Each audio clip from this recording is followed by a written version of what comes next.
আসসালামু আলাইকুম সবাইকে। আশা করি আপনারা অনেক ভালো আছেন, সুস্থ আছেন। আপনাদের সামনে সেই আমাদের আগের দিনের মাদারীপুর লক্ষ্মীকুল বাজারের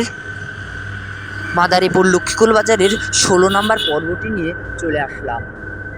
মাদারীপুর লক্ষ্মীকুল বাজারের 16 নম্বর পর্বটি নিয়ে চলে আসলাম। আর আপনারা যারা 1 থেকে 15 নম্বর পর্ব পর্যন্ত শোনেননি, শুনে আসবেন। যারা 16 নম্বর পর্বটিতে সরাসরি 16 নম্বর পর্বটিতে চলে এসেছেন, সরাসরি 16 নম্বর পর্বটি শুনলে বুঝতে পারবেন না। তাই অনুরোধ রইল 1 থেকে 15 নম্বর শোনার পরে তারপরে 16 নম্বর পর্বটিতে আসবেন, তাহলে পুরো ঘটনাটা বুঝতে পারবেন। আর সময় নিচ্ছি না, চলে যাব ঘটনায় যাওয়ার আগে আমি আর একটা কথা বলি। কথাটি হচ্ছে, ঘটনার শুরু থেকে শেষ হওয়া পর্যন্ত কোনো ভুল হলে ক্ষমার দৃষ্টিতে দেখবেন। ঘটনার শুরু থেকে শেষ হওয়া পর্যন্ত কোনো ভুল ভ্রান্তি থাকলে ক্ষমার দৃষ্টিতে দেখবেন, ভুল হলে ক্ষমার দৃষ্টিতে দেখবেন।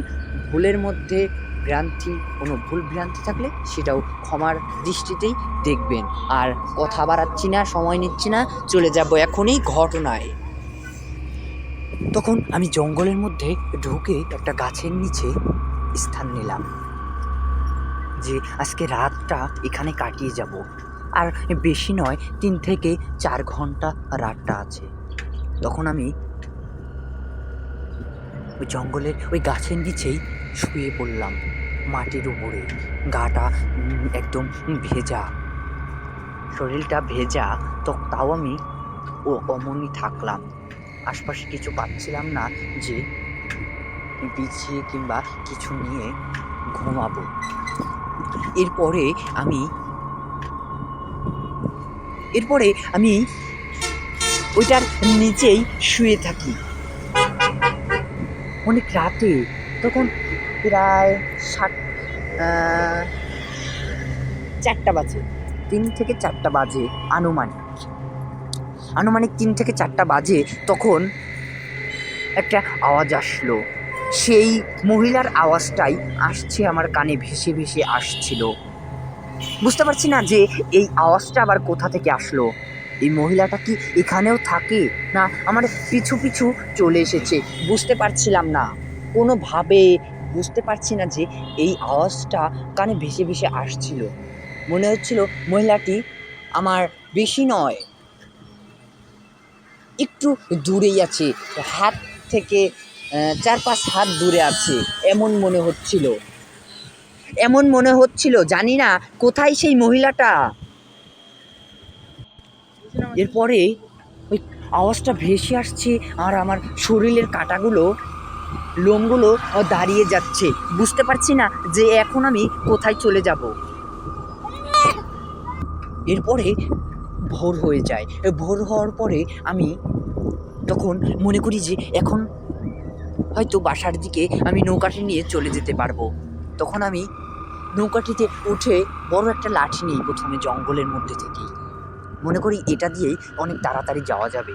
তখন আমি যখন নৌকাতে তখন প্রায় 5টা বাজে, ফজরের আজানটা আমার কানে ভেসে ভেসে আসছিল।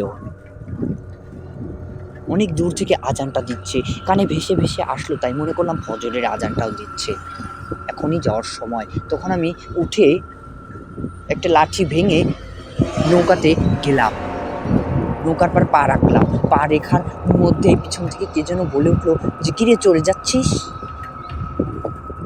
এই কথাটি বলে উঠলো। তখন পিছন থেকে ডাক দিয়ে উঠলো যে, কিরে চলে যাচ্ছিস? বুঝতে পারছিলাম না যে এখন আবার ডাকটা দিল কে। আমি তখন মনের মধ্যে আরো বেশি ভয় ঢুকে যায়।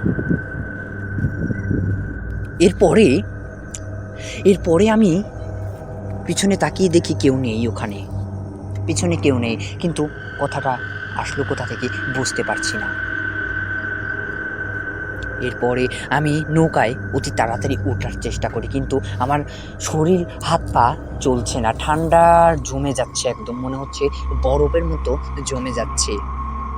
এরপরে আমার শরীরটা চলছে না, তখন আমি হাত পা ছেড়ে আমি ওখানে পড়ে যাই, ঠাস করে হঠাৎই পড়ে যাই। কিন্তু তখন আমার কি বাঁচাবে আমি এটাই বুঝতে পারছিলাম না যে এখন আমার এখানে যদি আমি পড়েও থাকি কেউ আমাকে দেখতেও আসবে না। এবং কি আমার কাছে কোনো মোবাইলও নেই, আর মোবাইল থাকলেও তো সেটা নষ্ট হয়ে যাবে, কারণ পানির মধ্যে এতক্ষণ আমি ছিলাম, শরীরটা ভেজা। বুঝতে পারছি না যে এখন কোন দিকে যাব এবং কি কোথায় যাব। এরপরে আমি ওখানেই পড়ে থাকি অনেকক্ষণ। শরীরটা চলাফেরা করছে না, হাতটা কেমন যেন জমে জমে যাচ্ছে, জমে গেছে মনে হচ্ছে। এরপরে অনেকক্ষণ ওখানেই পড়ে থাকি। অনেকক্ষণ ওখানে পড়ে থাকার পরে আস্তে আস্তে আমি মাটি গড়ে গড়ে যাই, গড়ে গড়েই ওরকমই মাটির সাথে শেষরে শেষরে নৌকাটার কাছে যাই। শেষরে শেষরে ওইরকমই যায় নৌকাটার কাছে গিয়ে নৌকাটার উপরে হাত দেই। হাত দেওয়ার পরে আমি ওইরকমই নৌকাটা উঠতে গিয়ে পানির মধ্যে আবারও পড়ে যাই। তখন অনেক কষ্ট হচ্ছিল পানির মধ্যে থেকে উঠতে আমার, কারণ শরীরটা সেরকম ভালো লাগছিল না, গায়ে কেমন যেন ঠান্ডা একদম প্রভাবটা আমার অনেক শীতের দিনের মতন লাগছিল। তখন আমি অনেক কষ্টে, এতটাই কষ্ট হচ্ছিল সেই পানি থেকে উঠতে। পানি থেকে উঠে আমি হাত পা ছেড়ে দিয়ে ওখানে আবারও পড়ে যাই। আমি তখন শুয়ে পড়ি ওখানে, ওই মাটির উপরেই শুয়ে পড়ি, কিন্তু বুঝতে পারছিলাম না যে এখানে শুয়ে থাকলে আমার কী হবে। আর সকালও হয়ে যাচ্ছে, একদম ভোর হয়ে গেল। ভোর বলতে একদম সকাল হয়ে গেল, সূর্য উঠে গেল। তখন সূর্যে ওইখানে রোদ আসে, অনেকটা রোদ আসে। রোদ আসার পরে আমার গায়ে একটু, শরীরে একটু জোর হয়, বলতে আমার শরীরটা একটু গরম হতে থাকে। তখন আমি অনেকক্ষণ, প্রায় 4 থেকে 5 ঘন্টার মতন ওই রোদের উপরেই থাকি, যে একটু ভালো হলে তারপরে নয় এখান থেকে যাব।